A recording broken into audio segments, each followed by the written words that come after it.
সবাই মৃত্যুকে এড়ানোর চেষ্টা করি। গত সপ্তাহে কলকাতায় মুক্তি পেয়েছে চালচিত্র সিনেমাটি। এ সিনেমার মাধ্যমে এই দেশের জনপ্রিয় অভিনেতা জিয়াউল ফারুক অপূর্বর অভিষেক হয় পশ্চিমবঙ্গের চলচ্চিত্র ইন্ডাস্ট্রিতে। সিনেমাটি ভালো ব্যবসা করেছে বলেও এরই মধ্যে শোনা গেছে। তবে এবার পাওয়া গেল আরেক দারুণ খবর। মুক্তির সপ্তাহ না ঘুরতেই পরিচালক প্রীতম ডি গুপ্ত জানিয়েছেন সিনেমাটির সিকুয়েল নির্মাণ হবে। তার চেয়ে বড় খবর, সিকুয়েলেও থাকছেন জনপ্রিয় অভিনেতা অপূর্ব। চালচিত্রর ফ্রেমে টাঙিয়ে দিয়ে যেত। 20 ডিসেম্বর মুক্তি পাওয়া চালচিত্র সিনেমায় রহস্যময় এক চরিত্রে অভিনয় করেছেন অপূর্ব। তার অভিনীত চরিত্রটি গল্পের মোড় ঘুরিয়ে দেয়। অল্প সময়ে পর্দায় থাকলেও প্রশংসিত হয়েছে অপূর্বর অভিনয়। নির্মাতা প্রীতম ডি গুপ্ত অপূর্বর অভিনয়ের প্রশংসা করে বললেন, অপূর্বর মধ্যে একটা চার্ম আছে, এ কারণে তাকে নাটকীয়ভাবে দেখানোর চেষ্টা করেছি। দর্শকদের সেটা খুব পছন্দ হয়েছে। চালচিত্র সিনেমার গল্পের প্রেক্ষাপট 12 বছর আগের একটি মামলা। সেখান থেকে শুরু হবে চালচিত্রের পরের পর্বের গল্প। এছাড়া চালচিত্র যেখানে শেষ হয়েছে তার পরের গল্পও এগিয়ে যাবে।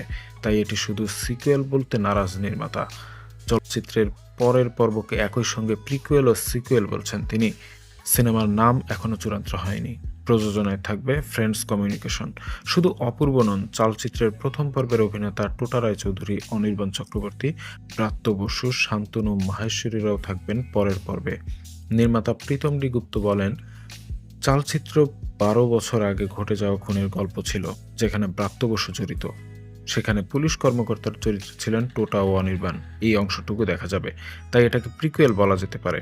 এরপর চালচিত্র যেখানে শেষ হয়েছে সেখান থেকে গল্পটা এগিয়ে যাবে, তাই এটাকে সিকুয়েলও বলা যায়। সিনেমার ক্লাইম্যাক্স এমনভাবে সাজানো হচ্ছে যেখানে ব্রাত্য বসু ও অপূর্বর সঙ্গে দেখা যাবে টোটা অনির্বাণদের। এখন চিত্রনাট্য ও চরিত্রের রূপ নিয়ে ব্যস্ত আছেন নির্মাতা।